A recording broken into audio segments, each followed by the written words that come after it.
All right. I'm really bad at using microphones because I'm used to projecting. So it's tough for me to remember not to do that while I'm talking. So if I seem a little weird, microphones are not my friend.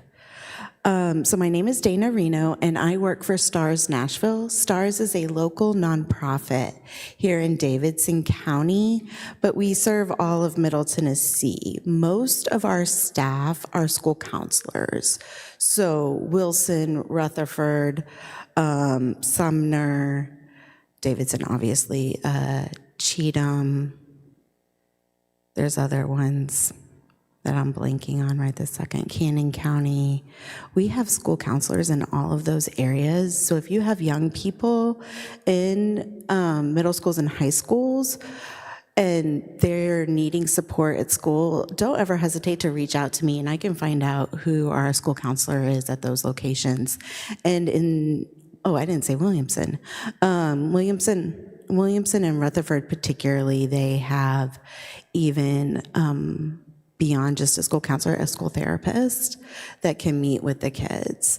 So that's one of the things that we do at STARS. Another big one that I try to make sure everyone knows about is our YODA, our Youth Overcoming Drugs and Alcohol. And George, I know you and I have talked about this, and Father Daniel. It is an intensive outpatient program for youth struggling with substance addiction. So if you have a 14 to 18-year-old, this is a fantastic program. We are what's called CARF certified, which means our counselors are top notch. We've had to go through a lot to get CARF certified. So our school therapists, our YODA, they're all CARF certified. So you know that you're gonna get quality care. But so the YODA program sees 14 to 18-year-olds. It's a very intensive outpatient. They meet 4 times a week so Monday through Thursday, and the program is 20 days intensive. A lot of the youth come through the juvenile court system, but they don't have to. If you have anyone you are concerned about, right now we're looking into getting access in other communities and virtually, but currently our office is downtown. So they just have to be able to get there. But that's another way, if you have anyone, George can help get you in contact with me. And then the third thing I like to share is our ROPES program, our Regional Overdose Prevention Specialist, and maybe some of you guys have met. I know when I was at St. Mina, Andrea was with me. They are the ones who are doing the opioid crisis information, the facts about fentanyl, and you can also, if you wanted to choose so, get trained in naloxone. Naloxone is the opioid reversal that is a nasal spray. So I always encourage everyone, because you never know, I keep it in my car. I'm like, we are surrounded by unhoused people with addiction. I feel better having it with me than if I would come across someone. And then it also has fentanyl strips and stuff like that. So they can do training. So those are several of the programs that we do at STARS. And then for me, I am under a federal grant.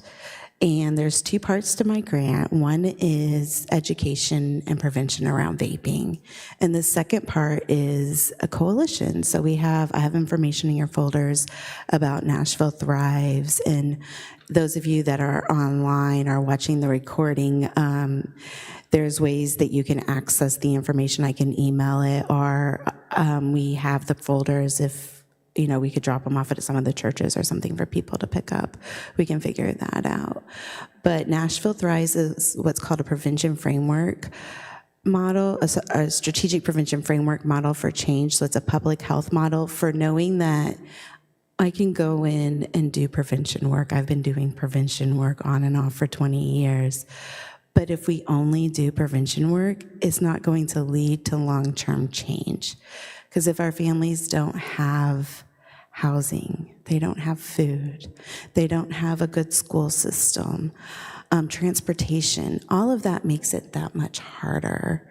And I know, George, with your Lost Sheep program, from a faith standpoint, we know that makes a difference as well.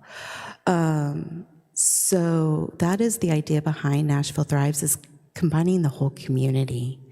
People that are interested in any way are welcome to join the coalition. So we have around 40 something individuals in different agencies currently on the coalition, and it's been a pretty amazing process for me. But today what we'll be doing is catch my breath training. So what the purpose of today's training is going to be is to train you guys to be able to take this. Did I turn myself off? No, I didn't. Okay. You guys are going to be able to take this information back to anyone fourth and above. And then there is a substance misuse part. I'm going to have to problem solve some of that with you guys, but that can be done to kindergarten and above. So we're going to talk today. I'm going to introduce you guys, make sure everyone's aware of what the facts are about vaping. What is vaping? How did it become a problem? And then we'll look over the curriculum. Everything is handed to you, just like this PowerPoint that is up. Like I said, I've done prevention off and on for 20 years, and this is an amazing program. It was created in partnership with the University of Texas, and the professor in charge of it was one of them that helped write the Surgeon General warning on vaping. Our local Tennessee person used to be the state tobacco prevention for Tennessee. So the people that are doing this know what they're talking about, and they also have youth involved to make sure that it's data-driven for change. Now, I'm gonna say a couple of things before we get started, because sometimes we go down a rabbit hole, because some of this stuff is pretty shocking and can even be upsetting as to how it got to be such a problem. So the first thing I'm going to share is there are a process of laws to be changed to help the epidemic that we're in with vaping. That being said, we're battling big tobacco. So whenever that's happening, it's a slow moving process. And if you're interested in learning more about policy change, that is what the coalition is doing. We actually have a day on the Hill on Wednesday. Well, we're going to be going to the state capitol and educating. We don't lobby, we only advocate. So we educate to make sure our elected officials know what the problem is and can make an educated decision when they are voting for those laws or against them. So if you're interested in learning any more about that, we can talk about that afterwards. You're welcome to join the coalition. And then the second thing I would like to share, and it just left my brain, but policy is always one, and then the way that research shows that young people can be, that prevention works for young people is not the way we were raised. So you're not gonna see dirty lungs, you're not gonna see pictures of mouths that are gross, because research shows that in our generation, what do our kids do? Anybody know? Whenever they're on their electronics or different things, what do? If they don't like what they're seeing, what do we do if we don't like what we're seeing? Swipe it, right? They're gonna swipe right on by that information. They don't care. So I just like to share from the front end that is not what research shows. Research shows that kids want to know the facts. They want to know the truth. And most kids, young people, don't know what vaping really is. And so it's a lot of facts. It's a lot of learning what we call refusal skills and exit strategies, which I absolutely love. It's my favorite thing to do, is to train on that, because they can use that for anything. We know our kids are going to get pressured to do things, and if we as grown-ups talk to them beforehand and they have practiced refusal skills, how to say no, and then an exit strategy, how to get out of there, then that is already a step up for them. So that's more of, and then a lot on like advertisement and how advertisement has been focused on young people. You can look at the advertisements and see they're not trying to get you or I to start vaping. They're trying for the youth. So that makes them very angry. And then that they've been lied to by big tobacco companies and stuff. Those are the things that stick with them. So just wanted to share those things because sometimes that's surprising, especially it being raised in that generation of seeing the black lungs, the face, or the I forget what it's called, but whenever you've had to have the trach removed, yeah, and those are all the videos, right? But that does not work with our young people today, especially if we're going to be doing things to share on social media, because they go swipe. I probably won't do a whole lot of the activities and stuff just so we can get through it and respect everyone's time. And if we're told we'll be here to 4:30, we will not. If we can stay on track, we should be done within an hour and 15 minutes. But that's why I tried to give a few things at the beginning, because those are the big ones that tend to get me going. And then I go, wait a minute, we need to finish the training. So, this is talking more about all of the things that can happen in catch.org. Catch.org has a lot of different programs, and we'll talk more about how you can access that. So to get us started, what are e-cigarettes and why are they a concern? Anybody want to share your knowledge? I don't think I turned it. Nope, I didn't.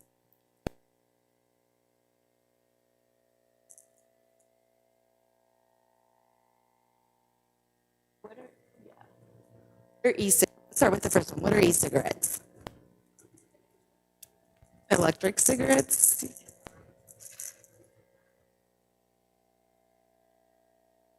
Yeah, it's a device that can be used to have tobacco in it and other things.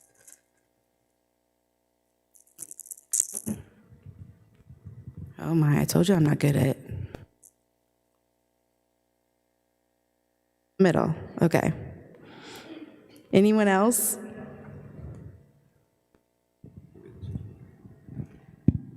We'll see. It's probably the user, George. I'm married to a musician, so it's really funny. I have mics all over my house. I avoid them. So why are they a concern? Addiction.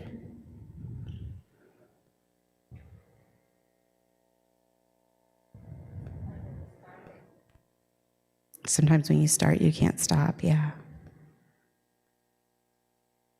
We were told it was harmless, right? And still are. We'll talk more about that.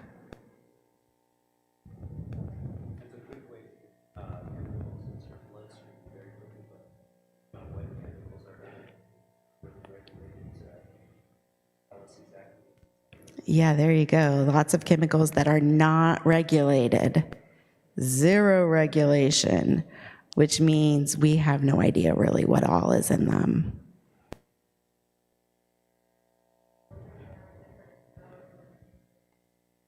There have been deaths, child deaths from the juices, drinking the juices and stuff. And we'll talk more about that as well. So how did the problem get out of control so quickly?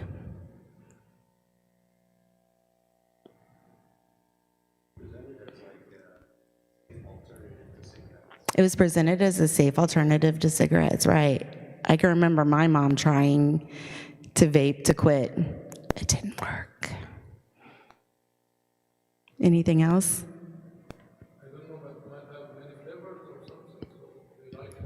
The flavors, and they like it more. Exactly. Yeah, we're going to talk more about that as well. All right. I got to figure out which way I need to swipe. There we go. Okay, so here is an electronic cigarette and how it works. Smokeless. So I'll say this. This is a smokeless cigarette. Our electronic cigarettes do not burn tobacco directly. They deliver nicotine into an atomizing chamber where it is heated and turned into vapor. The vapor is drawn into the body the same way the regular cigarette smoke is. So when you're looking at the picture behind me, here's some things that I really like to point out. So you've got your light that lets you know that it's working, the LED light, and that's going to be where you're going to pull the cigarette. And then the micropressor controls the lighter and the heater. The sensor detects when the smoke is drawn in the cigarette, and the heater vaporizes the nicotine. So it is battery operated, and the cartridge holds nicotine. So those are two things to think about. And then they'll call these. Sometimes you'll see the word combustible cigarettes. So combustible is the old school cigarettes where you light them on fire. So that's one of the things. So here's an evolution of the vape, and we know that it's evolved even further than this. Generation 5 there is going to be those disposable vapes. And there's been a huge jump, and we'll talk more about that as well. Okay, so 10% of students report current use of any tobacco product.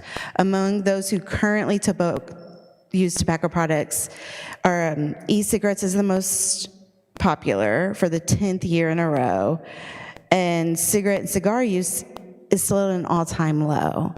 So when thinking about the history of nicotine, we did a lot of work as a country, as a community, to get all those rules and regulations around cigarettes. But we're still, how many people go into a place that says no vaping and somebody still vapes right beside you?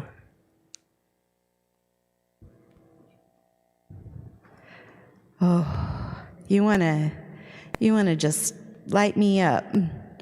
Start vaping right beside me at the water park or something. Somebody did that last summer. I was like, so would they light up a cigarette?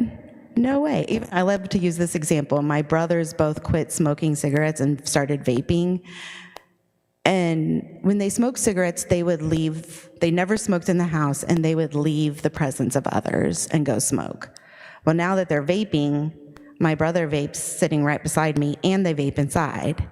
And I'm like, okay. So that's a good, how it got so out of control. Because you can do it anywhere, and it's hard to know.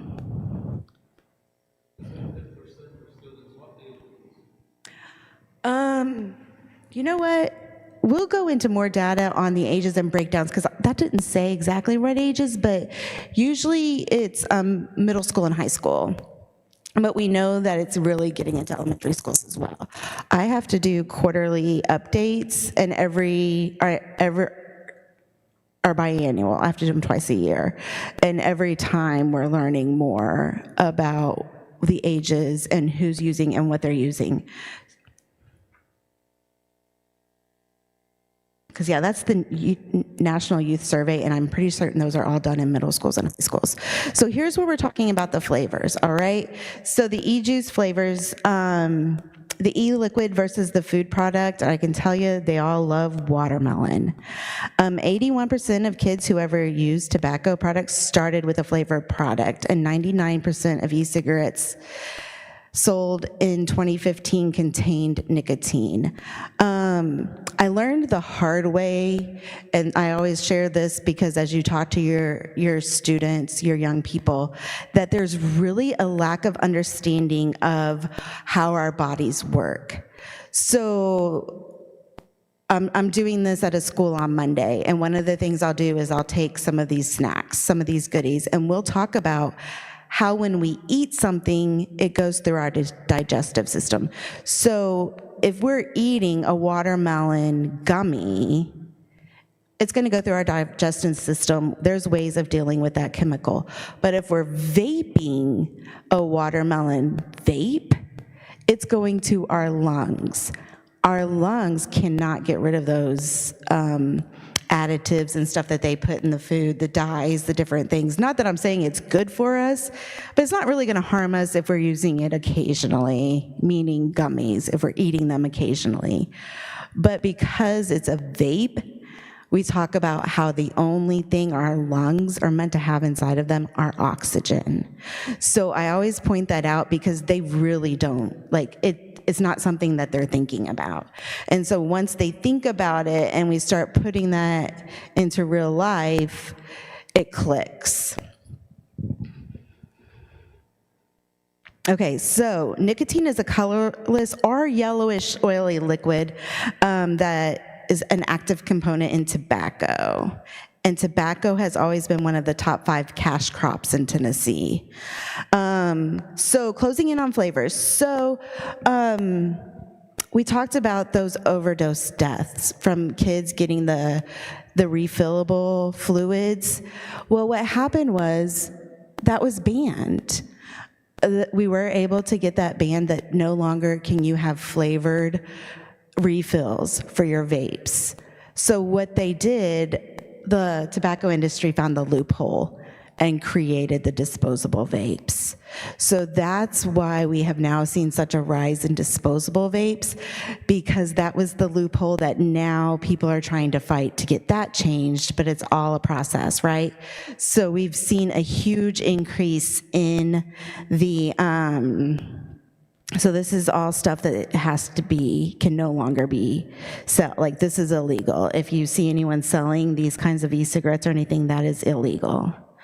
And then this is going to talk more about the ban on Juul, where going into the advertising and the marketing to young people. There's lots of different delivery systems. And like I said,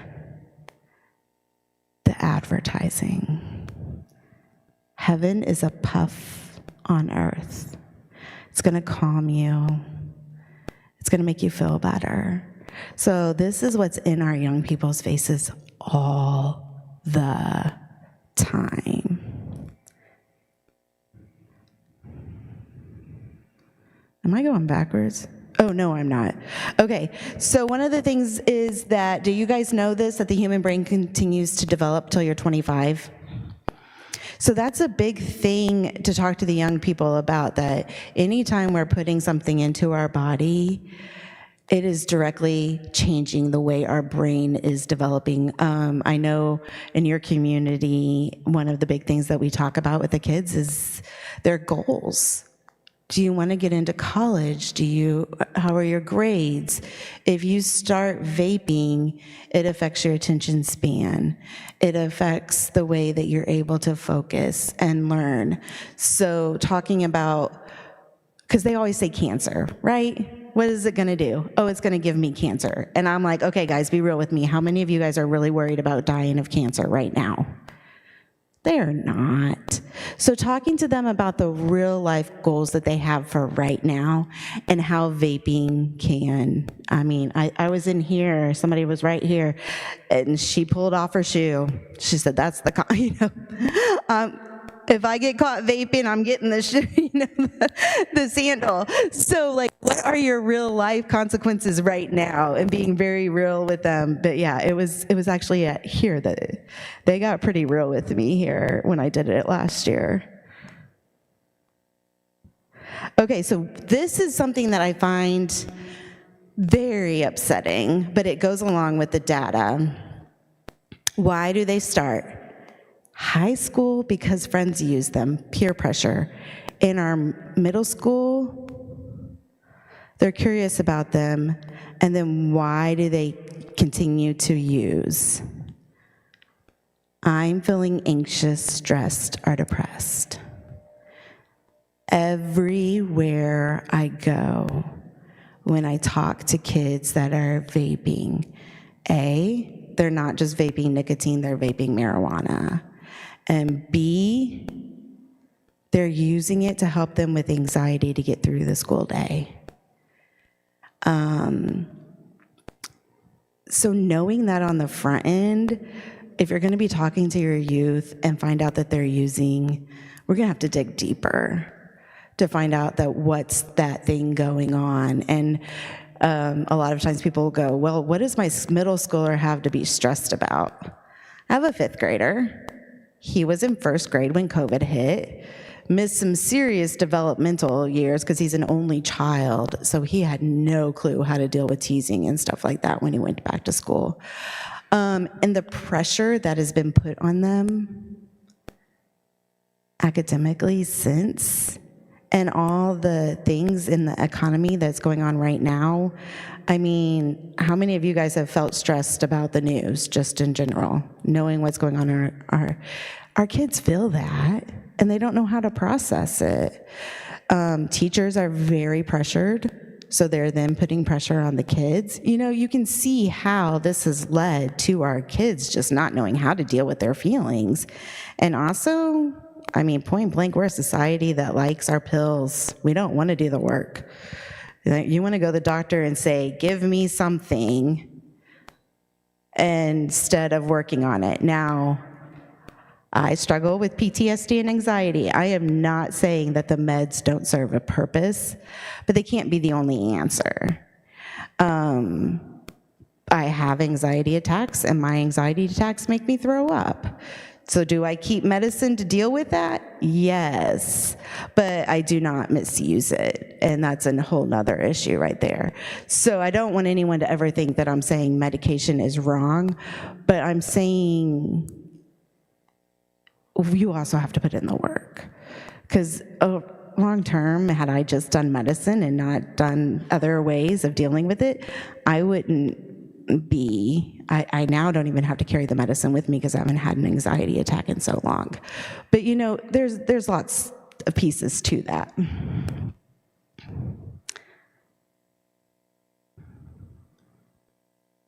Uh-oh.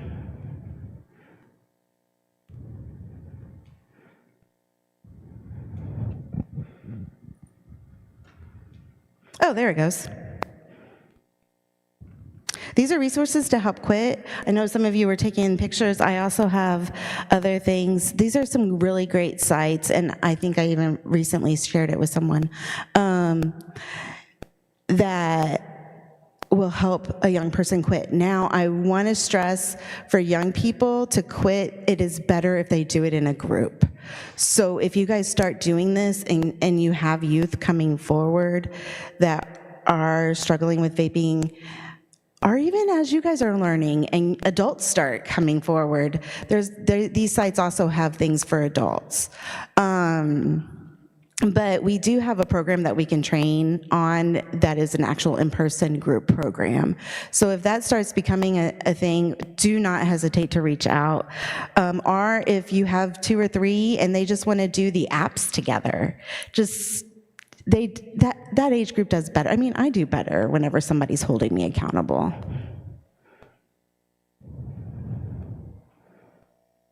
Okay. So let's see if you guys were listening. Nicotine is an addictive drug that harms the developing brain. True or false? Thank you.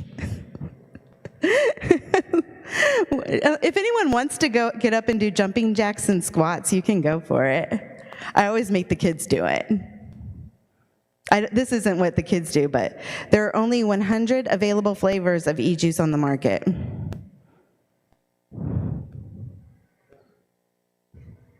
Yes. The FDA, CDC, and Truth Initiative all have free cessation resources for teens. Thank you. Oops. I hit the wrong button.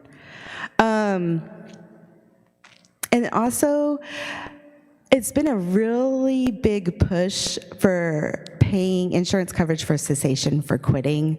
So I would strongly suggest if you have someone that comes to you or a friend or youth, have them check insurance to see if that is covered, because that's one big thing that especially the American Cancer Society and stuff has been pushing for, because nicotine and tobacco is still one of the number one cancers that are causing fatality in Tennessee. So they've really been trying to get funding that people can actually get insurance to cover cessation. Cessation means quitting, by the way.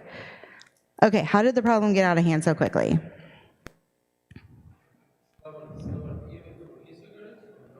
Yes, this would be for e-cigarettes. So nicotine, and I have a great video that I share with the kids, is nicotine is what our brain recognizes. It doesn't care how it gets there. So the addiction is to the nicotine, and that's what I tell them. I'm like, whether you're vaping, chewing, smoking cigarettes, hookah, whatever you're doing, all your brain knows is it needs more nicotine. So yes, it's gonna be for any of that. That's a great question, thank you. Okay, so the disposable epidemic, and this is what I was talking about a while ago. This is really terrifying. So whenever they made the law that now we are no longer having the refillables of vape, it can only be like methanol or regular tobacco, it can't be flavored. So also if you are going somewhere or someone's buying vape products and it is flavored refillables, then that is not legal anymore. That law went into effect, I think, last July. But like I said, the disposables were their way around it. And so we've seen a 1,000% increase in disposal youth and a 400% increase in middle schools. Here's the extra scary part. One disposable vape is equal to 1 to 2 packs of cigarettes. So when we talk about it getting out of control, one vape cartridge is usually equal to a pack of cigarettes, but the disposables are usually 2 packs. So that's huge when you think about addiction. And then e-cigarette users are 3 times more likely to start, and this is, I knew it was in here somewhere, combustible cigarettes, so that's traditional cigarettes. Anybody guess why?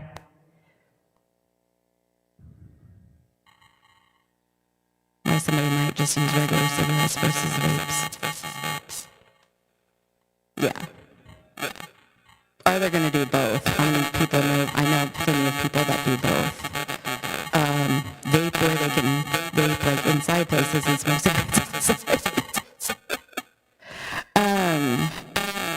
What teens think are e-cigarettes? So still after that happens, 66% of them, it's just proven. 66%. So that's why education programs are 5.8% marijuana, 13.2 nicotine, 13% don't even know. They're just vaping things they don't know. And 1.3% think other. So limited knowledge leads to low perceived risk. Here's where the increase in marketing, where, like I said, it's in their face all the time. So retail stores, start paying attention when you go into your local store. And a lot of times the vape products will be advertised close to something for kids. So look next time you're like going by one, like a gas station or something, and you'll notice a lot of times there's by alcohol or something that's going to be in common: internet, TV, and then magazines. Now, whenever we're talking about internet and streaming, a lot of times it's by influencers. So the tobacco agency isn't even paying for that advertisement. And it's not even necessarily them smoking the vape. It's showing how pretty their new vape is. I mean, some vapes look really cool.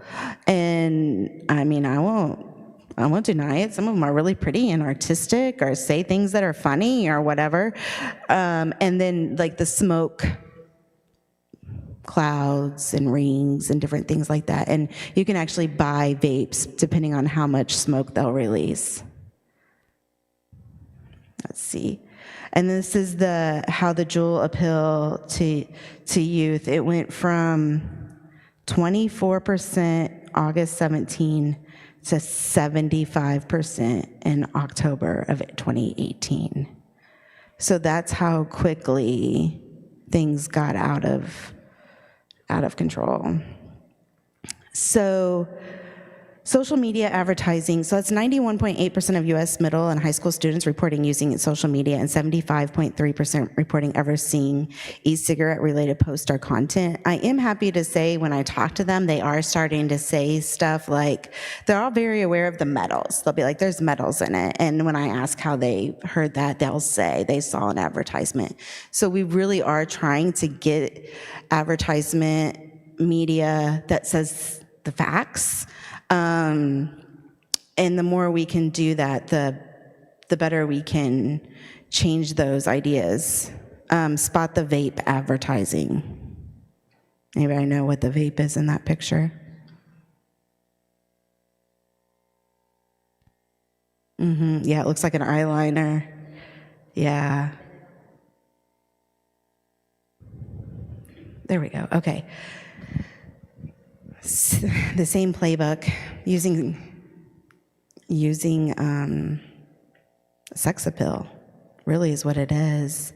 I mean, from the Marlboro Man in the 70s to actresses and whatnot now.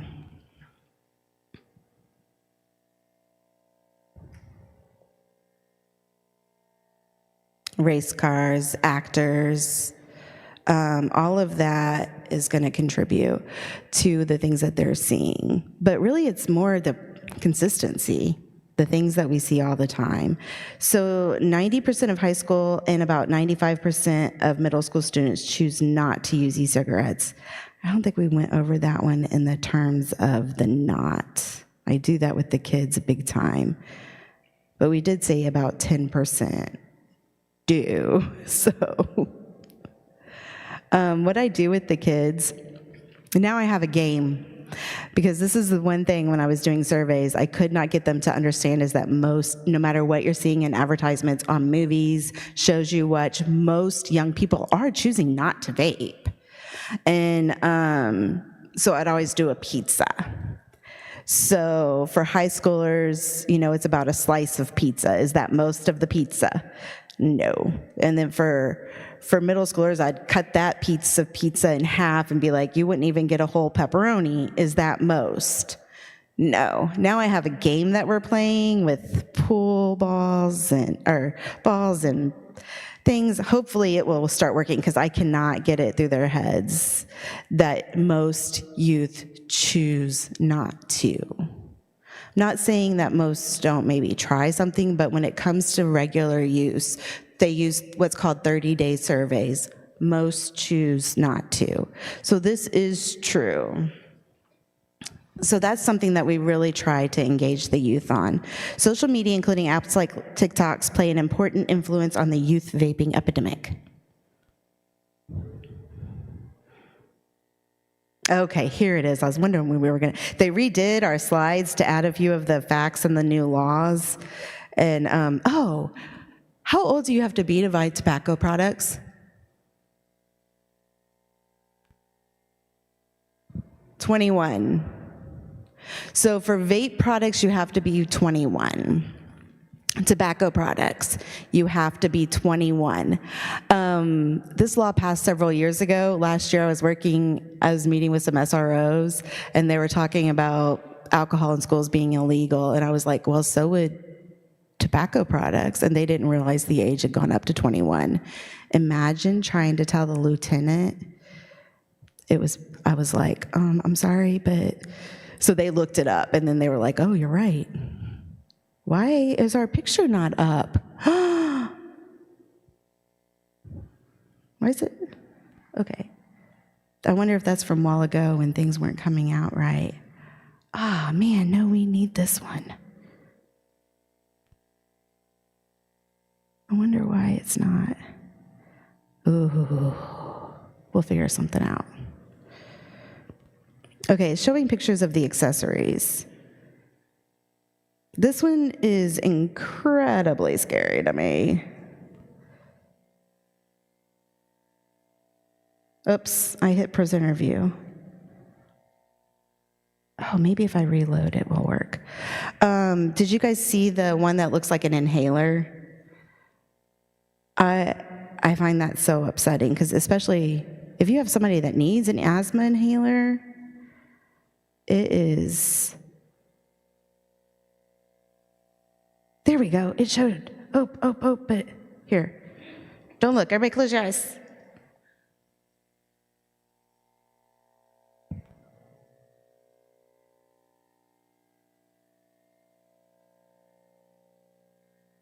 Okay, now we can do it. Yay. Okay, spot the vape. You guys got to participate. B, A, F, I heard J, not F, not A, J, not J, I, the blue F, that was a yes. G, oh, F, the pin, nope. I was a yes. Oh, go back. Sorry. There we go. So, but I mean, the bottom line is almost everything a vape. Like A USB, but then C is. So it's very, very hard, which is another contributing factor to how it got out of control. It's hard to spot them. Okay, so now we're back to accessories. Up in that, your guys' left corner, that's what I was talking about, that looks like an inhaler. They have them, if you look at the watch, that watch, it is an actual watch. It pops out, and then it's an inhaler. They have the hoodies, where it's a vape cartridge on one side, and then the hoodie that you can vape in on the other. Those actual pins. And so that's the thing, like, these are actual ink pens, it's an actual cell phone, actual watch, but then it also can turn into this. And all this kind of stuff can just be bought on Amazon. The hoodies, things like that, they'll ban a product, but by that point, some other one has come up with it. So keeping ahead of that is very difficult. Okay, real life examples of how our children are so creative. Putting a vape down a Sharpie thing, or this water bottle, adding it to the straw. They're really good about finding ways to hide.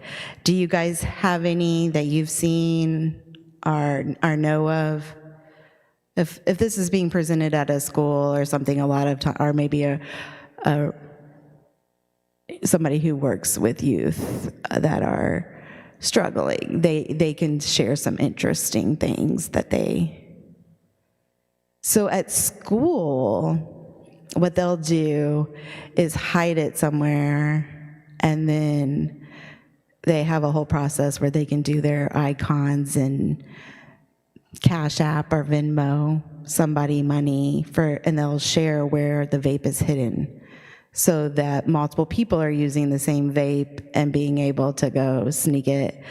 I know they've found them like the back of toilets in the bathroom, or different things like that. That's one of the creative ways that they're sharing at school.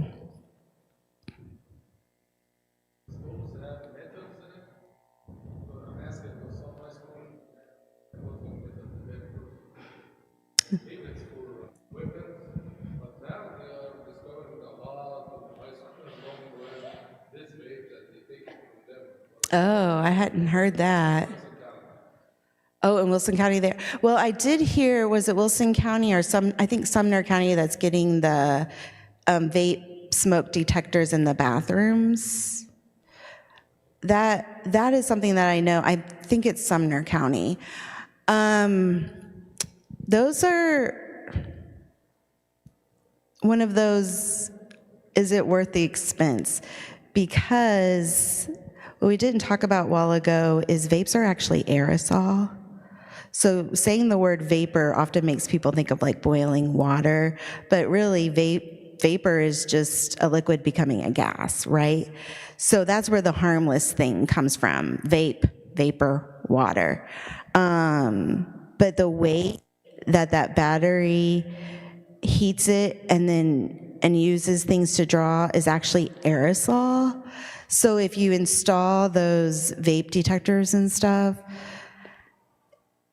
if any kid sprays hairspray or body spray or Lysol, those can also set them off.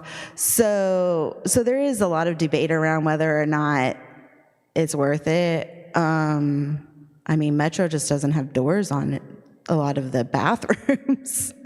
I mean, who knows? I don't know what the right answer is, but yeah, I hadn't heard the metal detector. I have to look into that.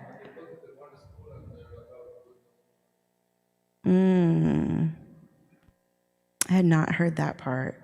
A lot of our schools have metal detectors, our SRO officers with wands.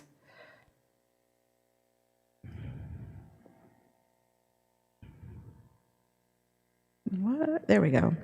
Okay, so this is what I was talking about a while ago, those immediate side effects. This is really important information to know, to share with parents. Signs a teen may be vaping. Those behavioral changes, I mean, sure, yeah, our kids might be in puberty, but we know our kids, and we know what's that just like, no, this is something else, you know? So behavioral changes, difficulty concentrating. So that's when, you know, I go over all of these with the kids as well. These are the side effects. So if you have, and part of the curriculum is to set goals. And if you're vaping, how can those goals be affected? Sudden interest in burning scented candles, incense, or using perfume and cologne. That's going to be to help hide the scents. And even with, like, marijuana has a very distinct smell. The vapes for marijuana do not have the same distinct smell, but a lot of the smells are still going to be strong. Like, you'll notice a different scent. Change in eating patterns that lead to weight fluctuation. Physical signs are dry mouth or unexplained nosebleeds. So that's going to be from inhaling those vape products and the smoke going in and out of the nose. I will say this, my dental hygienist, and then I'm working with Meharry students that are going to be dentists, talk about how they can quickly see, even if somebody's only been vaping for a few months, a change in their dental. So regular dental appointments are good for so many reasons, but also, you know, if you're concerned that maybe they've said they're not, I'm definitely trust your kids to a point, because they're kids. I have an 11-year-old son. I can tell whenever he's telling me just enough or leaving a just enough out, but and if you're seeing multiple signs of this, they're saying they're not doing it, one thing is to ask the dental hygienist, do you notice any signs of tobacco use or some sort of use? Because they can see it, and it causes bone density loss in teeth and everything else. Okay, we've gone through a lot. Questions or concerns before we hit this next part?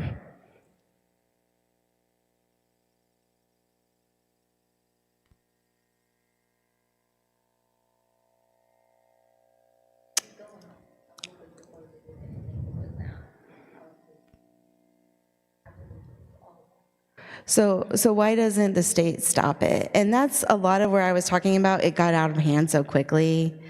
And in this country, there's a lot of people can make their own decisions.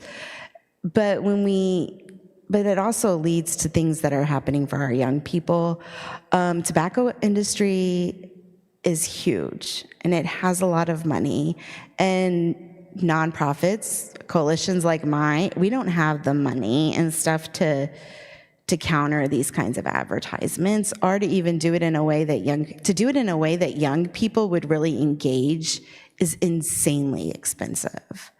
Because we've been looking at it from the coalition standpoint. It's one of the things that we're supposed to do is get 1.4 million impressions. But to like do it on video games or something where we know it would really is very difficult. It's very difficult to do all of that. That being said, they are trying, but it's taking a deep dive and understanding how laws are made. One thing I had to learn was there's this thing called preemption. And whenever something is preemptive, it is only allowed to be controlled by the state. We can't control it as a county. So a few years ago, tobacco companies really supported 21 and up and all this stuff, and they added it to the current tobacco but all of that is preempt, which means we couldn't do anything at a local level. So some things that are actually in right now, there's no taxes on vape products. There's taxes, but there aren't the extra taxes like on tobacco products. So trying to get those taxes. The amount of vape stores, because it's a state-controlled, it's harder to make changes where a lot of places are trying to get to where vape stores aren't within so many feet of a school or a park. We can't do that at a local level. So it makes it much harder to change things at a state level when there's issues like this, especially for places like Tennessee. Tennessee's very diverse. Things we struggle with in Nashville are very different from rural Wilson County, or Rutherford County. So it's not that the state doesn't want to, it's a slow process because it got so out of hand so quick. You saw the data from the Juul within 1 year. And vaping is so much easier to hide. I hadn't thought, somebody brought this, at our last training, they brought this up. Growing up, my parents smoked. If I had stolen a cigarette from their pack of cigarettes, they would have known, because they knew how many cigarettes were in those packs. But if you have a parent, or like my brother, and they just leave their vape on the counter, and my 16-year-old nephew walked by, how easy would it be to go and put it back down and keep walking? So that is the little ways that just in our homes and stuff, vaping can become such a problem because of the accessibility.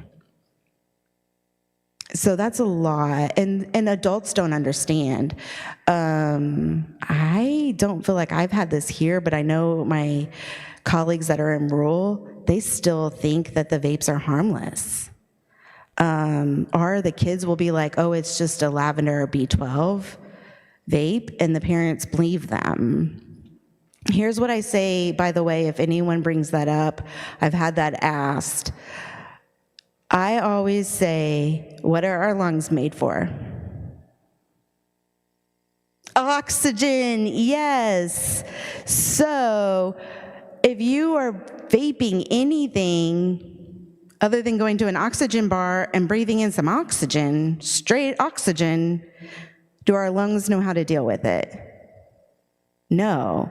If you're trying to get B12, you're not going to get it through your lungs, so you're wasting your money. So that's always what I say when I get those weird random questions, like, there's no reason to be vaping this anyway. It's not doing you any good. It's only harming your lungs. Because John is an expert, and he knows B12, technically, you should get a shot to go straight into the bloodstream. Otherwise, it can't be processed. But that's ways that we are uneducated about things, and there's lots of things like that we are. But I get that question, or if it's an essential oil. I have a friend that's all into oils, and probably about 6 years ago, she got an oil pan and was vaping oils. But I'm like, it's all getting breathed in and going straight to your lungs whenever you're vaping it. So it's not doing you any good. So I will share that. Okay, so what we're getting ready to do is go into the last part of the training, and this is the actual program. In your folders, and if you didn't get a folder, they're all in the back, but in your folder, on the right side is how to enroll in the program. It's really simple, but if you have any problems, you have my contact information. And I'm on it on my iPad right now. So this is just some background. It's the first evidence-based program. I told you guys about University of Texas. It's the first evidence-based program. And evidence-based means that there's been studies and proven that there's change in behavior, recognized by SAMHSA, and SAMHSA is the Substance Abuse and Mental Health Services Administration. And these are just facts about how it helps. Maybe if there we go. So these are the facts that studies have shown that if 17 young people will try e-cigarettes if we don't do anything, 8 would be prevented by Catch My Breath. So that's almost half of them if you implement a prevention program. So that means 153,600 students would be less likely to vape if you implement an evidence-based education program. This is for the school. And then that page back there, oh man. This shows about, like I said a while ago, when we started this, that it's shown that if you just show them black lungs, it doesn't work. So this is the process that the studies have been done to show how to get a behavior change in a young people. And that is personal, environmental, and social. What do I know? Teaching them the facts, educating them about what it is. A social response to performing the behavior. So what are going to be, what they call them perceived risk. So what's going to happen if I do this? And, that's one of the things we talk about. Okay, you could vomit. You could have diarrhea. I'm like, so that's one of the things whenever we start talking about consequences and I'm with the youth, I'm like, okay, we know that you're not worried about cancer. How many of you go to friends' birthday parties? How many of you, if I'm talking to 5th graders, sometimes there's older siblings there. If you chose to try to vape for the first time and you suddenly had diarrhea, what would happen? Or you suddenly start vomiting. They care more about that. Let's just be real. And then also talking about how important parents are the priority in this. If parents talk to their kids and they say that there is a risk, they say that there is a consequence, kids will be less likely to vape. The data is almost exact. It's, parallel to the amount of kids that vape and amount that think they'll get in trouble by their parents. So it is really huge, and one of the reasons why I continue to come back here and talk to you guys and go to school events and community events to let parents know, have the conversation. Don't assume your kid knows, because if your kid's anything like mine, I've been teaching some of the rules his whole life and he still forgets. So, and then those environmental changes, environmentally, the punishment that they might receive, or meeting a goal because they chose not to. Knowing what the school rules are. If you're caught with a vape, then these are the consequences. At school, these are the consequences. At home, Here, these are the consequences at church. We have to spell that stuff out to our kids and our husbands. Okay, you guys are so quiet. I didn't even get a chuckle hardly. Okay, so this is how much they've done the program. So this is all proving, hey, this is good. Big thing here, it says 5th grade. We have gotten permission to use it for 4th grade because we're seeing it at a younger and younger age. Prevention needs to be given to our kids before they're exposed. If we're waiting to do this program to our 7th and up, they've been exposed. I'm not saying don't. Not saying don't go tomorrow and share it with your 12th graders. But if we can start hitting those 4th graders and 5th graders, then prevention has a stronger chance of working. You can teach it. There's a science curriculum, there's an oral health curriculum, the physical education. You'll have access to all of that. I liked reading over the science and physical education just to add some different things. There's a science experiment, actually 2 science experiments I do every time my first lesson.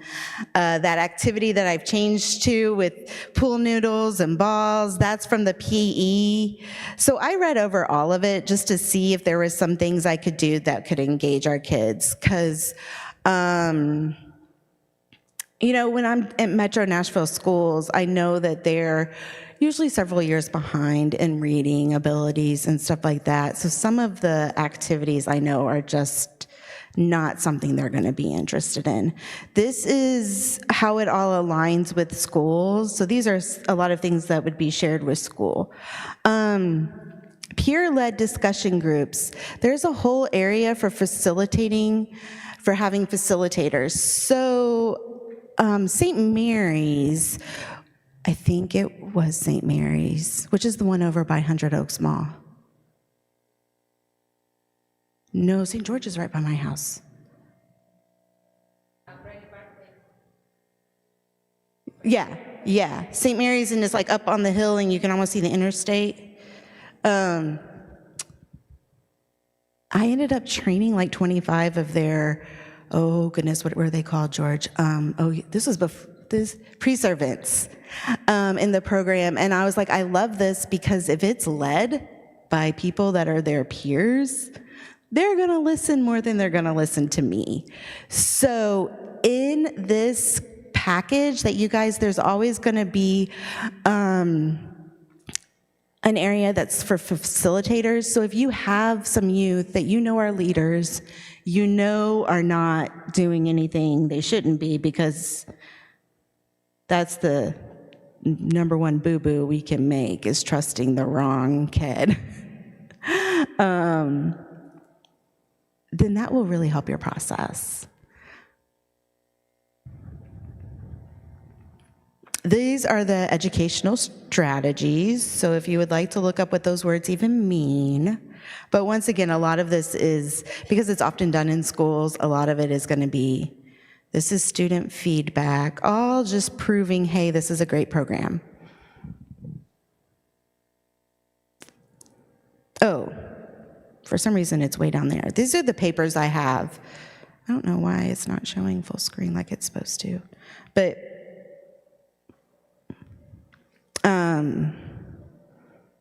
enrolling, you'll go to catch.org. There we go. And it's really, really easy. I mean, you guys have all signed up for things online. It's just knowing to go to catch.org and then signing up for it.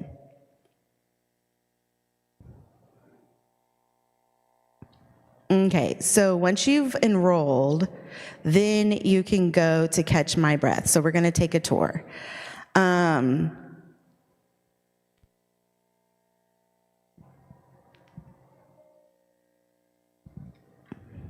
Okay, that's what I thought. I'm going to go back. So before we go, I'm going to actually log in and get everything going. So would anyone like to share something you learned or made you think?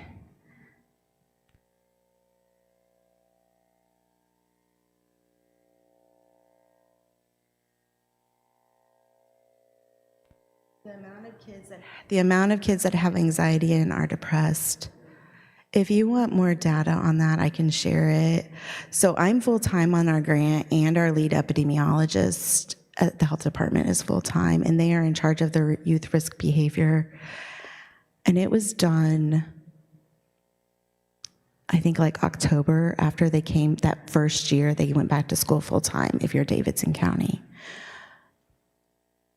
The amount that were struggling with mental health was devastating.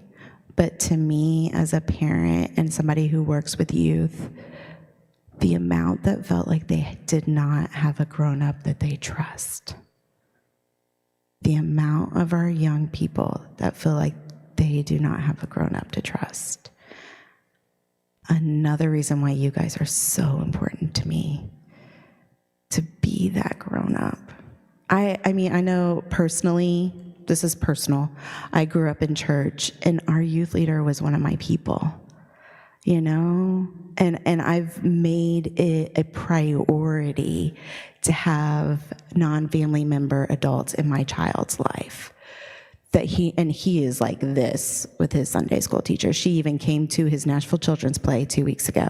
Like, also, I think she helped him survive through COVID because I was ready to kill him. But so kudos to every single person taking the time to do this. You really do make a difference. That's my heart. But yeah. So there's the hope, right?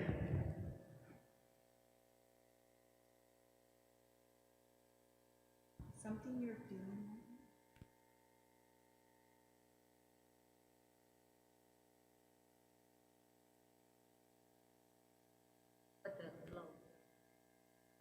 What are the consequences at the schools? It's different per school county, so it's going to depend on what county you're in. Sumner County, our STARS team in Sumner County helped change the law that if kids were caught with vaping products, it was required to do a cessation, a quitting program, instead of get like in-school suspension or expelled or something like that. So that's Sumner County. That's the goal. That's the number one way that data shows that we can change, is by placing cessation quitting programs. Davidson County is really confusing, because here's the other thing. They're gonna test the vape. If our kids are vaping, data shows if our kids are doing a substance, they're doing two. So here's the big one. A lot of times when they're testing those vapes, they're having marijuana in it or something else. PCP has come back. That's terrifying. It's huffing and like angel dust and stuff. So PCP's being found in them. Marijuana, what was the other one? Marijuana, PCP, a plethora of things. There have been a handful that have found fentanyl. But we haven't had, to my knowledge, an overdose death. So if it's something like that, that's zero tolerance, that's automatic expulsion. Remember, most of our kids don't know what they're doing. You get a 6th grader who has an it's always older cousin, older sibling, or a parent. They're getting it from someone in the home that snuck it off. They have no clue what's in it. They get caught, now they're kicked out of school. If it is tobacco, that is different. There's not zero tolerance for tobacco, and zero tolerance is a state thing. So this is any community you're in. So zero tolerance would be anything that's considered an illegal substance like marijuana. Tobacco is more of an in-school suspension. It doesn't have the same consequences. But like I said, unfortunately, a lot of them are testing that it's got more than tobacco in it. Yes?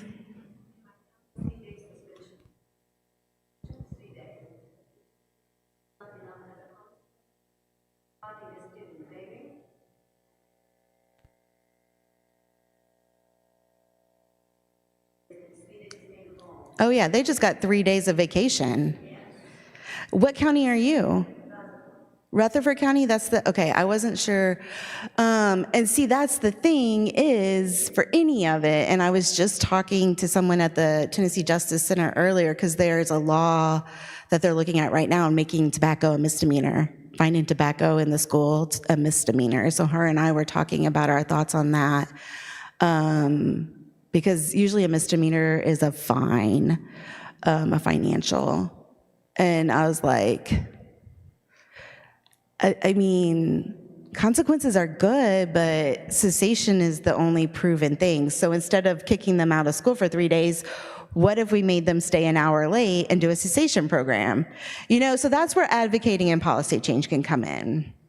But a lot of times, the school's not even sure, especially in our elementary schools, because we are seeing vaping in 4th and 5th graders. It's so new for the elementary schools, they don't even know, because it's not something they've had to deal with. So it's been a challenge as I've walked into them to make sure the school is aware of their consequence, that they can let the students know. But nobody wants to think of your 9-year-old vaping. But, I mean, we've had kindergartners and 2nd graders get caught with it. So, I mean, they take things to school. They do. We did. How many of you have taken something you shouldn't have? All right. Something you're excited about doing. We'll do the other part first. Okay, so I'm going to exit out of this so you guys can watch the process and how easy it is. Boop, boop, boop. So all you do is go to catch.org. Let's see if it remembered me. Oh, it didn't. Okay. Then when you have set up your account, you'll do this.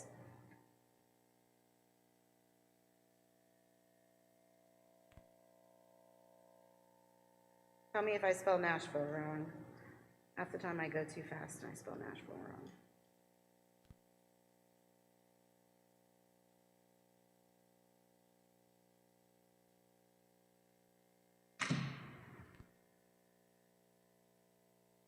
Everybody need a stretch to go to the bathroom really quick?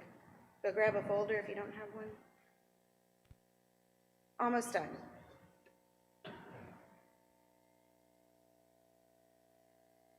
Who's still with me? Sure. See the sleepy eyes. Who wants a nap? All right, so you sign in, and then pretty easy to figure out which one is, right? So these are all the different other programs if you guys wanted to explore on your own time, but I go to my programs. It will look a little bit different for you because I'm trained as a trainer, so I have more things, but you'll just see, let's see. It is in Spanish as well. I have gotten approval for things to get translated into Arabic, which we never did end up doing, but they would just like a copy so they can make sure, because it is evidence-based. So if you guys did decide as a church to translate it or something, I would just need to send it to Marcel. But she did give me approval because we were trying to figure that out a couple years ago, I think. I've been coming for a while now, y'all. So you just go to Catch My Breath Vaping Prevention Program.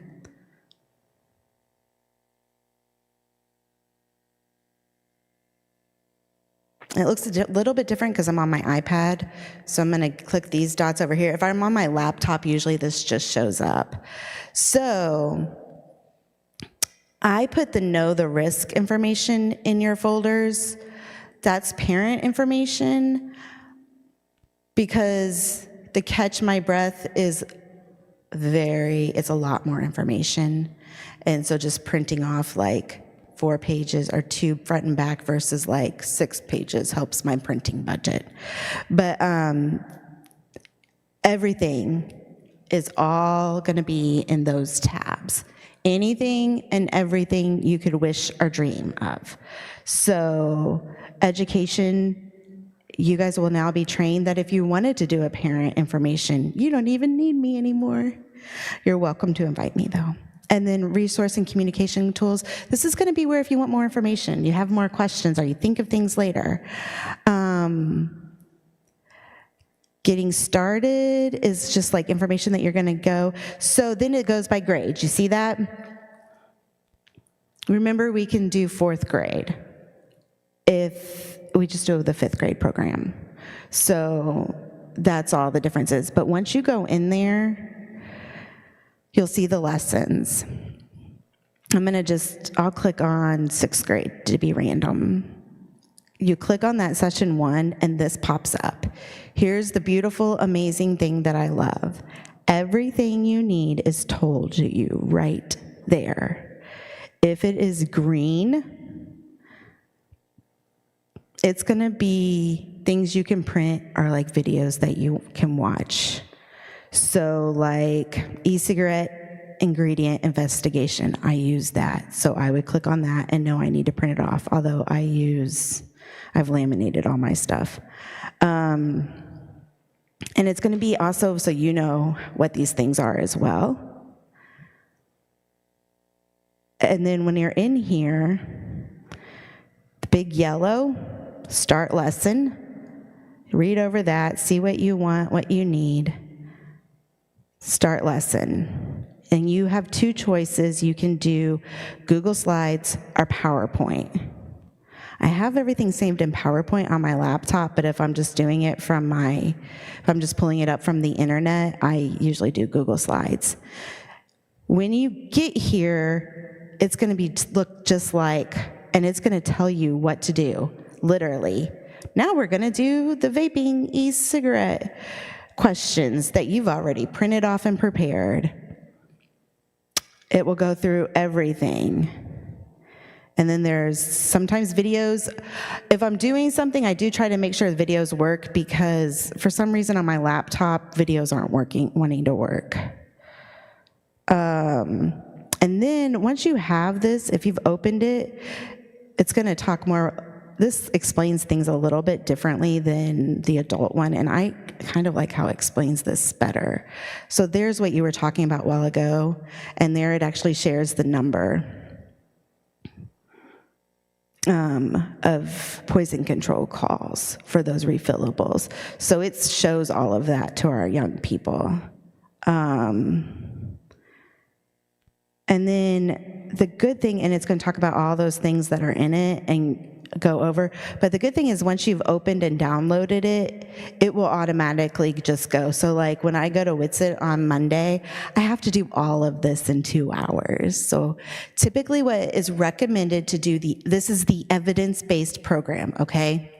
Typically what is recommended is to do 4 40-minute sessions. That is what was done to make it evidence-based. So evidence-based means it's had to be done the same way and data and surveys had to be taken. Now, that being said, real life doesn't work that way. So I'm doing all of them, all 4 sessions in 2 hours. So luckily, I will just have to open this once and it will all be there. There's gonna be different videos. Now, so that is the core of what is evidence-based. Now, here's what I've done here. I've never come and done 4 sessions. So one of the things that I've done here is gone to supplements. Do you guys see that core curriculum? And they're all set up the same, whether it's 4th grade or 12th grade. 4 sessions, here's the information, all of that is consistent. Core curriculum. I'm going to come back to that in just a minute. Remember I said I read over physical education and science. Science is STEAM. So STEAM, those had some just extra things. And so I read over it just because I wanted to. You don't have to. But these self-paced modules is what I did when I was here. So that's about 140-minute. It's gonna have like a lot more videos and stuff. So know your kids. If I'm walking into how do I word this appropriately? A school that I know is very challenging and the kids' attention is really hard to keep. I'm gonna do, and having group work and individual conversation only leads to chaos. I'm going to show videos.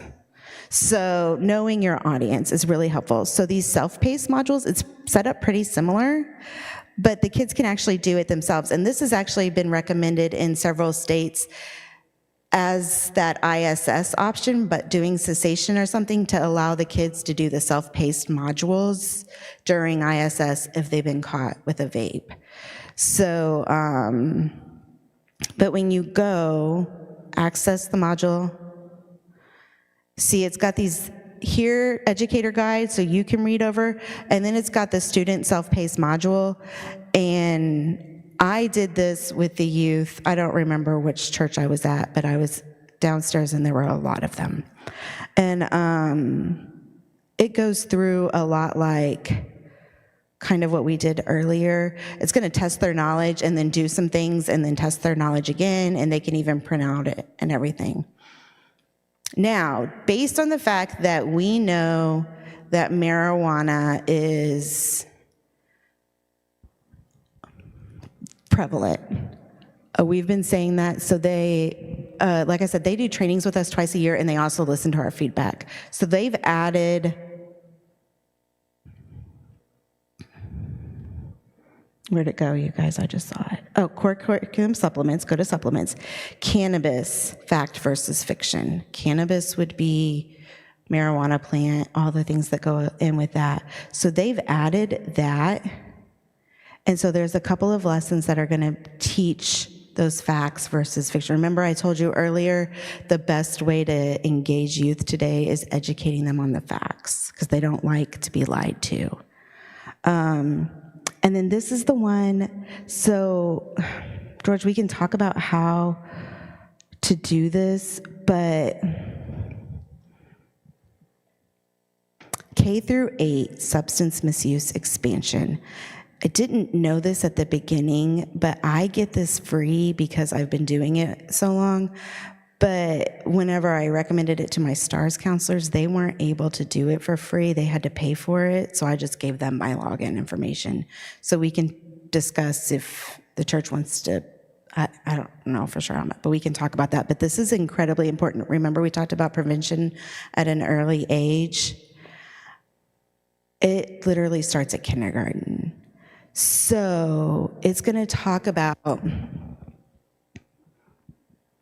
what is a drug? A lot of our kids think that drugs are illegal, but then you talk about, well, antibiotics or over-the-counter Tylenol.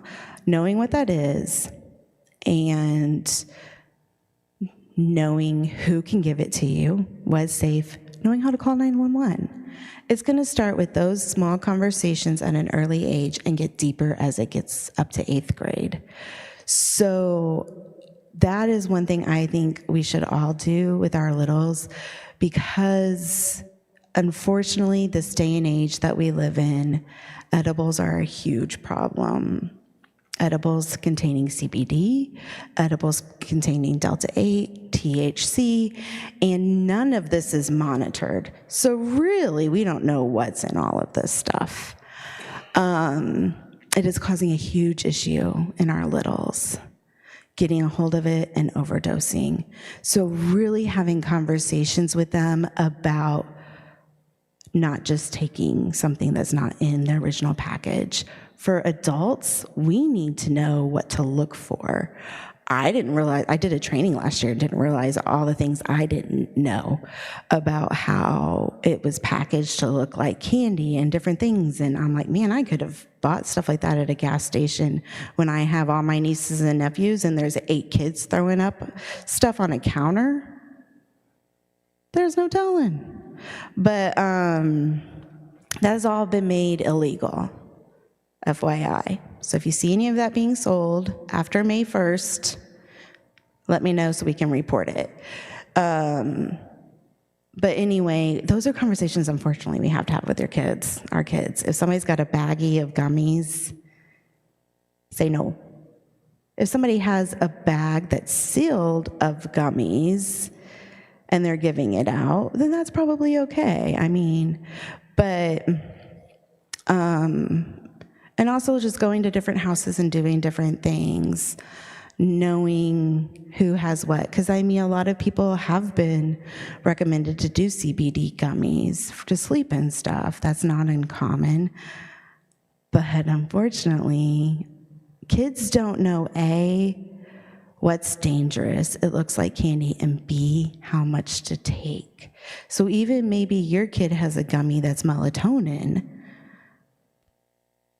but then shares and manages to get the container open, they eat a bunch because it tastes like candy, right? So it's gonna educate on that kind of stuff for our littles, like your Flintstone vitamins or whatever. You know, you only take one because everybody's bodies are made different. So I strongly encourage that program as another way to start having those conversations when they're little, so that by the time they are in 7th, 8th grade, struggling with some anxiety, some issues, they've already had those conversations. Families have already made it open that we're gonna talk about this. And also, it leads straight into consequences. So, like I said, I've been doing prevention since before I had a kid, so my kid's probably very unique. So, because I had all the conversations. But anyway, so it's really easy to use. It's just a lot of information. So my biggest recommendation is play around with it. There's a lot of different activities, a lot of different ways it can be used. So I think it's a great opportunity for all of you. And I'm so, so grateful for you guys and your willingness to train and do this. Because like George and I have talked about, there's a lot of you and one of me. And a lot of your kids. And also evenings and weekends I have to limit just because I was doing too many and my husband asked me to quit. Because I'm like, yeah, I'll do it. Okay, when, what? And then he's like, Dana, you're never home. I'm like, oh, yeah. So. The cessation portion, is that more of just training, or is it like an actual program to quit, like a guided program to help them? It's a guided program. We can do the training and train other people. So so within the coalition, there's a community resource. If you grab the community resource information, we have Karen Treatment is a member of the coalition, and they have a cessation program that they can train others to do that is free. And she can train you to do it. Metro Public Health Department, Danielle can come and do the program, but it costs like $450 or something to get trained in it. So we have 2 different cessation programs that are available. I'm also trained to do that one because that first year I was doing this, I kept getting all the kids that teachers wanted out of their classroom, and they all had been caught vaping. So I was like, so I asked if I could get trained, and they allowed me to get trained. So I'm actually trained in it. So Callie and I are both trained in doing that. So we could come and do a group, but we could also train you all to do it. Danielle can come and do a group, but she wouldn't be able to train it. So there's a lot of options. So we can train adults that would implement it to the youth.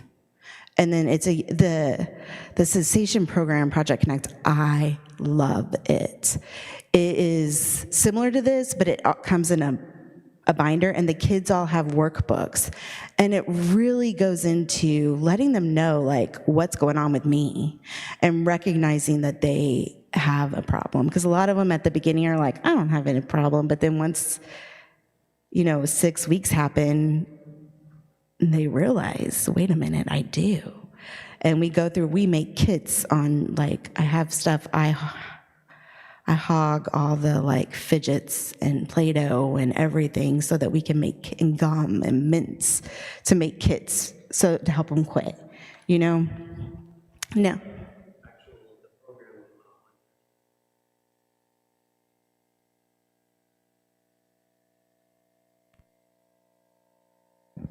Oh, no, that's, it was over here. Did you see cessation on here somewhere? Oh. So this is mainly prevention. This is only prevention. Now, it does, in additional resources, I think. Oh, no, that's all the fun stuff. There's signs you can print off and put around the building and different things like that that are really hilarious. Maybe not over here, but like in your youth area. The ones that are like Instagram images and stuff that are hilarious. But yeah, no, this is strictly prevention. Now, that being said, we have done it for kiddos in elementary school and stuff that have been caught, because like I said, a lot of times they don't even know what they're doing. So, I mean, it's a difference between like, okay, you've had some 5th or 6th graders caught doing it, but they're not actually addicted. So educating them on what they're actually doing versus having someone that's showing all of those patterns of addiction and dealing with things, then, you know, there's a difference.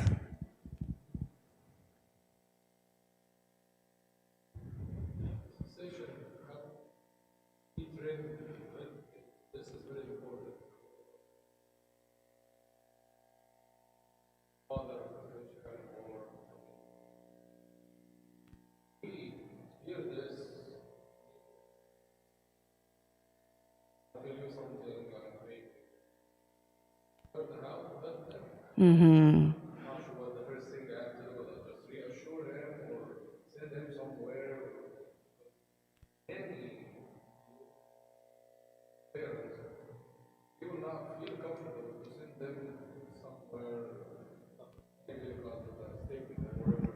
Right. Well, and that's also where, I mean, the fact that you guys are doing this and making it okay to talk about and having those judgment-free conversations, you know, like, I want to help, I want to support, and there's lots of ways you can bring faith into that in a positive way and talk about how we can change and forgiveness can happen. And, you know, I feel like there's so much more that you guys can do coming from it as like Sunday school teachers, as faith-based people.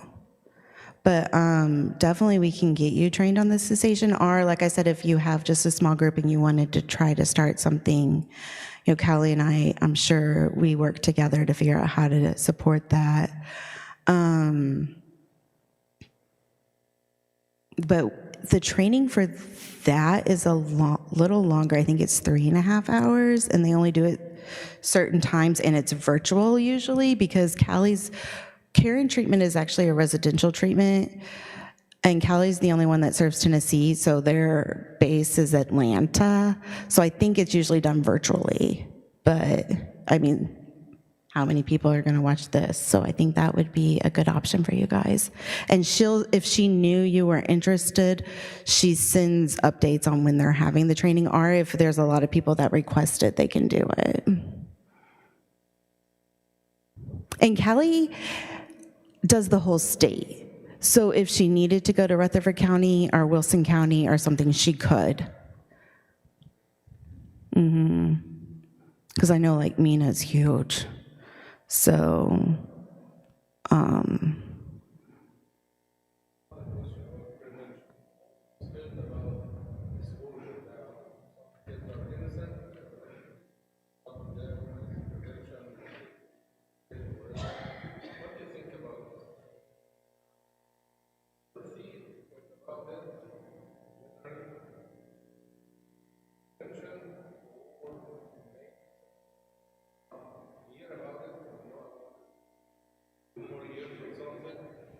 so here's the thing about prevention. When we are talking to our young people, whether it's about drugs, alcohol, physical growth, anything like that, we want to be the educated person that shares them the facts before they hear it at random. So we're in a vaping epidemic. It's not something they're not going to find out about. Now, what we don't do are things like show them the vape and like bring those kinds of like, ooh, okay, you know, those are things that we don't do.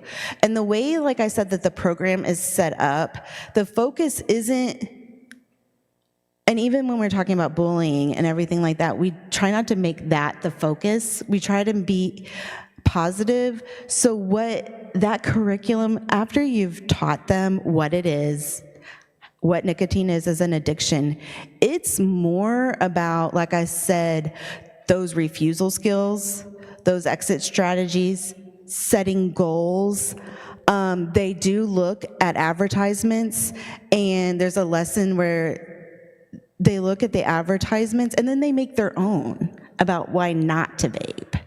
So it's really done in a way that it's not going to be make them more curious to try it. Does that make sense? And so, I mean, when we're talking about anything, it's hard because they're exposed to things so young now. I mean, you got 3-year-olds running around on tablets, and things pop up. So it's really hard in this day and age. And I struggled talking to facts of life with my son. I knew I was supposed to do it by the time he was 8. I had done this for years, but doing that at 8 was very difficult.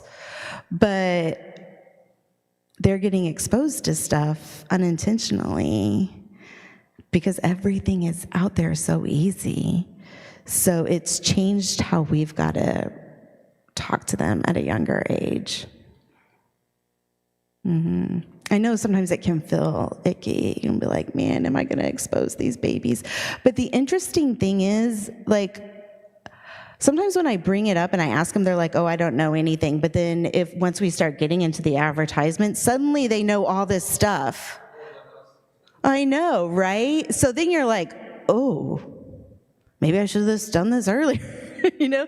So it's like what they connect as you do it is interesting. But like I said, that body piece of understanding ingestion and digestion versus inhaling and respiratory, that's a big one.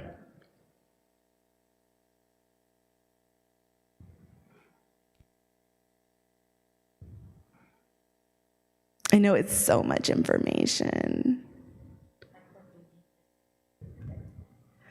What do I mean by this?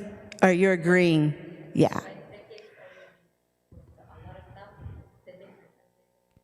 And I mean, coming from you guys, I mean, if you're coming from a faith-based, you want to make sure you're having those conversations that you can incorporate that if that's part of your values, you know?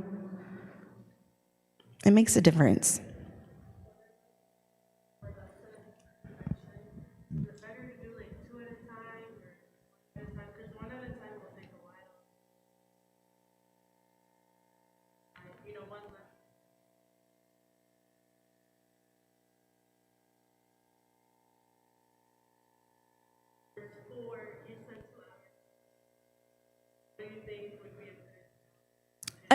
It's recommended 1 lesson a week.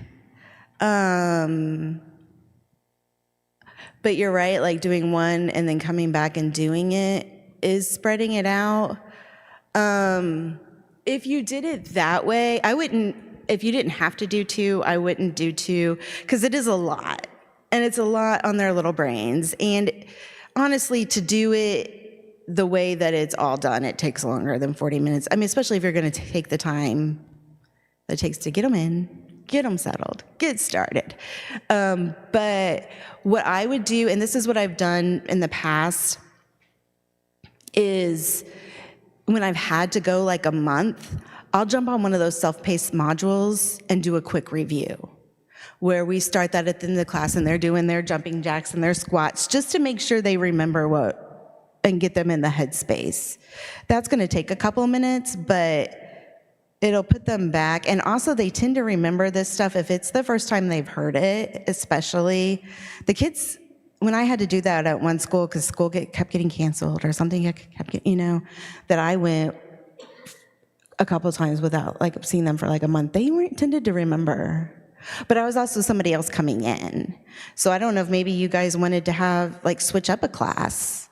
So maybe it's another person coming in, because a lot of times that helps.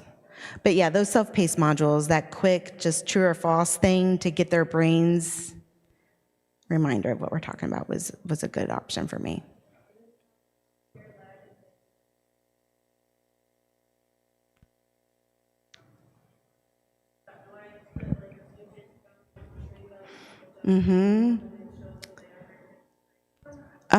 Yes. So there, when you go to your lessons, watch me not be able to find it right now because they've moved things around a little bit. When you go into it at the beginning, oh, I'm in cannabis, or am I in cannabis? Let me look for it really quick. Did you have a question over here while I'm looking for it?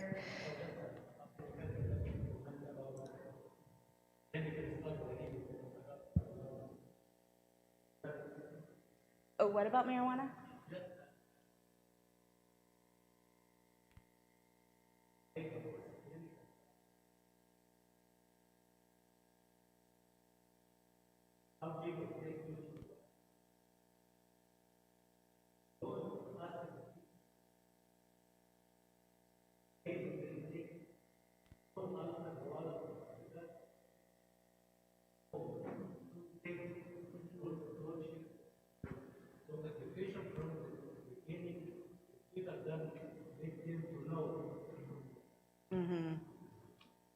Exactly. Yeah.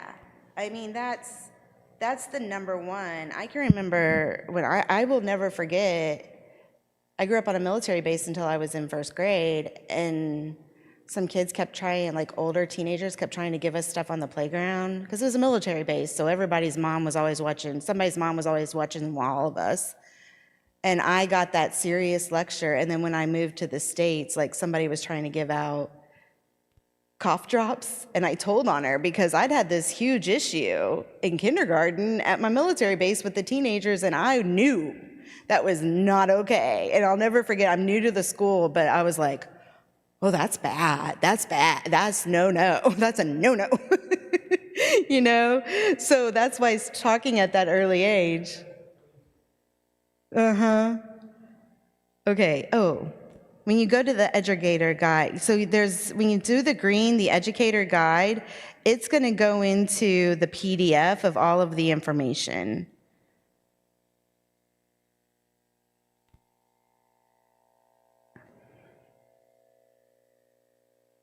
There is a spot, and for some reason I'm not finding it right now. So that's what I'm saying. You have to like look at, because I rarely use facilitators because I'm new in the schools, so I haven't been able to do it.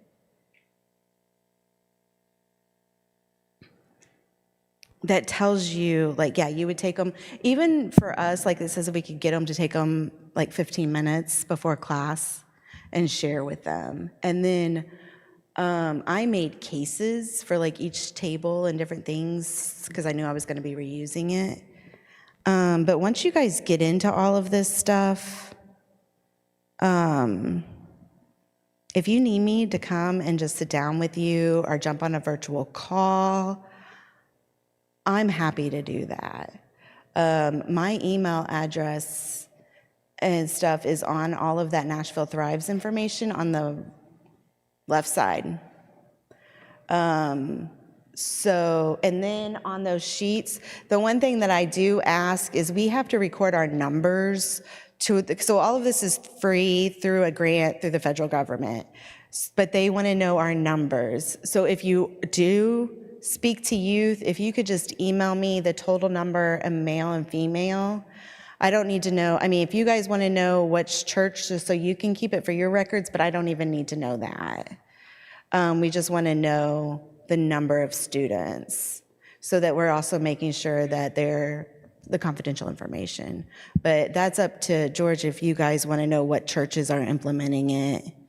But if we know who's turned it in, you probably will know. I mean, I won't remember what church you're from, but I could give it to you and you would probably be able to know. So you just tell us what you want.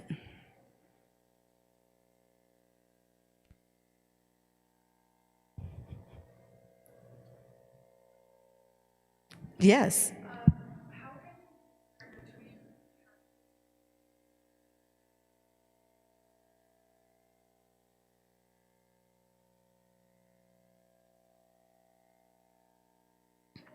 Okay. First, like, as it relates to Yeah, and that's speaking of, what Father asked. There's a lot of, well, not a lot, but there are. I hate this microphone. Intensive outpatients, like our Yoda program, that do things. Usually, they come too late. Honestly. And that's where I would say, if it's nicotine, if they're just vaping nicotine, a cessation, nobody's probably even going to do an intake really, unless there's other mental health issues. And that's always the decision when we're talking about someone who's struggling with addiction and struggling with mental health. And they usually go hand in hand. You don't have to make those decisions, is the big thing right there. If I've recommended somebody, I know them, and I know they're an amazing program. They are trained, and they will do the intake, and they'll let you know, maybe we need to talk about mental health first. Let's talk about ways that they can get support for that. Or vice versa. That's a big one right there. And then the second thing, like I said, if you're questioning, this is my personal recommendation, and this is what I did for my own child, because his principal had to tell me, Dana, you need to be mom, not the social worker. When he was having a lot of trouble with friendships and stuff after COVID and bullying, calling everything bullying. The kid hadn't been around other kids. He didn't understand teasing third grade level versus teasing first grade level. So, remembering that there's other people out there to help with that. And if you're questioning, is it time, then maybe go ahead and just call somebody and get them checked. And let the expert let you know, because they are trained to do that. Like, I wouldn't even be comfortable. That's why I'm not really even answering your question, because there's a lot of yellows, right? Yellow flags. They're not able to focus. They're doing this. They're starting to hide things. If you start having a lot of those yellow flags, it's probably time to get. But if I had a young person doing marijuana and telling me they were doing it for anxiety or a coping skill, I would seek help, because it statistically leads to other things. Whether people think it's safe or not, the data shows, and their brains are developing until they're 25. So if my son at 13 is struggling, and I find out he's using marijuana, I'm seeking help, because there is something going on. And a place that is an intensive outpatient is gonna let you know, I don't think he's here yet, I maybe recommend some counseling. And our Yoda program is free. You don't even have to have insurance. It is completely free.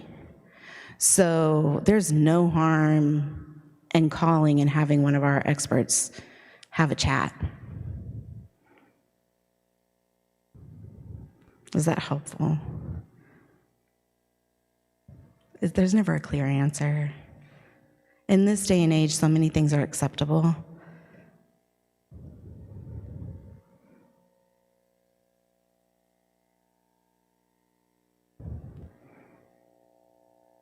I wanted to find a way to make adults more active, like interactive.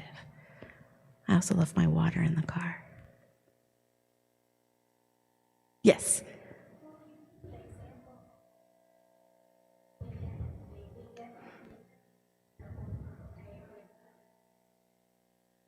I wouldn't bring up edibles. So whenever you're doing this kinds of program, I would stick with the conversations that are, they're gonna bring things up too though. But you can always be like, we'll talk about that later, because sometimes it'll get all the kids rolling. So there shouldn't have been a conversation yet about edibles. Because you're doing it at the age that's appropriate. Because the catch is there with edibles, when it comes to inhaling drugs, it goes to the brain and the body quicker than if you ingest it. So the problem with edibles are kids are doing it, not feeling the high, so doing more and more, then they're overdosing. Or they're getting in a car to drive because they don't feel high, and then it kicks in. So they're two very different conversations. So the edibles are going to be more with the cannabis conversations, which I would recommend not doing until after you've done the prevention for vaping. Is that helpful?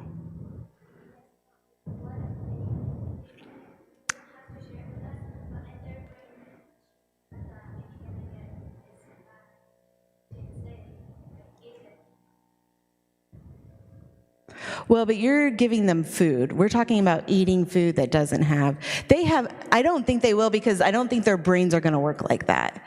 You're gonna be focused on vaping and teaching them something that's hopefully new to them. So, and then when we talk about, it's in this, the STEAM component, that lesson is, it's not even a part of the conversation that, and usually if they do bring up, if I'm talking to fourth or fifth graders, I'm not bringing up marijuana. If they bring it up, then I'll say, yes, that is something that can be, but you don't focus on it. Like right now, this we're specifically talking about vaping, and we're gonna focus on nicotine. If you wanna have a further conversation, see me later. Because otherwise, you go down a road you don't wanna go down, because all the other kids will start saying things, and then parents start going, why did you talk to my kid about marijuana today? And it's just not fun.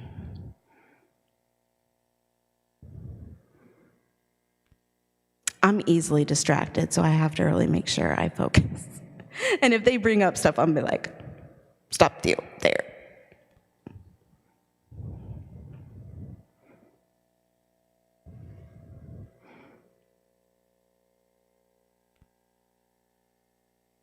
Unbeknownst to me, when I did this last time I did it, the teacher that was support in the room had lost his daughter to vaping something, and it ended up having fentanyl in it.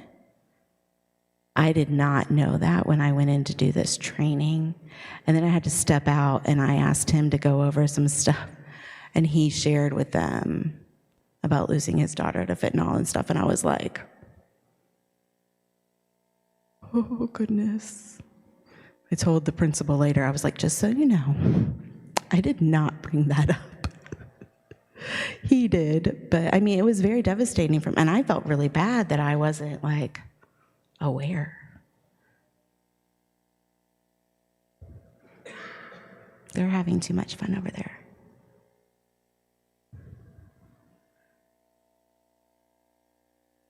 Anything else?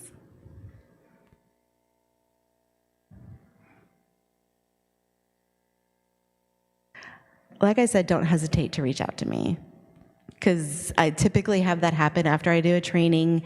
It's usually a little bit of time before you go to do it, and then we talked about something, or like I need to figure out where the facilitator thing is, because I couldn't find it immediately, but I'll figure it out. And it's not uncommon to me just to hop on a virtual meeting for 10 minutes and go, oh, it's here and here. Or if you want me to join you for your first time and make sure, I'm happy to support you.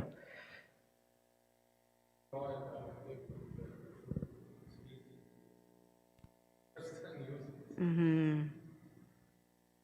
Yeah. You can also have, say, like incorporate the material into the Sunday school classes, that it can be just enough. Yeah. And anytime I do this, the good thing with the younger one is I think it's the second lesson, there's a parent interview. So I always print off the parent information and send that home with the parent interview, and you guys have more access to the parents. I have zero access in a school to the parents, and let the parents know how important they are. And also to be honest, I mean, because a lot of the reasons for adults not talking to their kids is they do it. And so vaping is something that they do so they don't feel comfortable, but it's still important.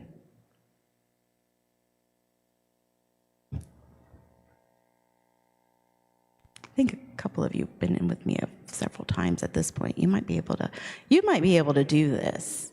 Huh? No, the gentleman behind you over here, I think I've had him several times in my groups. I think you might be equipped to do it yourself now.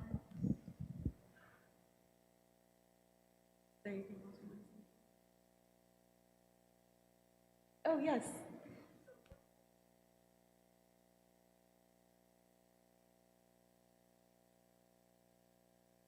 Oh, yeah. Yeah, if you go to any of those places, there's tobacco cessation both ways. And it even has for like vaping or hookah or the patch, like there's different like there's these little packets they can put, because tobacco is absorbed through the skin. So there's these little pouches that they can put in their socks and stuff that absorb tobacco. So it has all of that.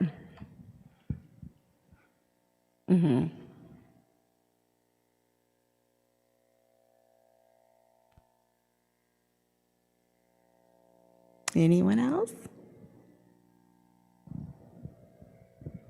Thank you all so much for being here and being present and being willing to work with your young people.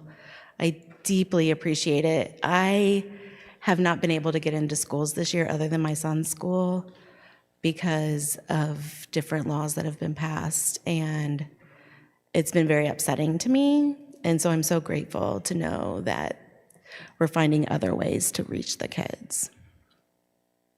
We definitely want to set up our training to actually go through people who are addicted, but this is definitely useful. Oh, yeah. And I think if we do it, you guys start it, then hopefully, your kiddos that start it now, you'll start seeing less of the need for the cessation. So it takes a while. Nothing happens.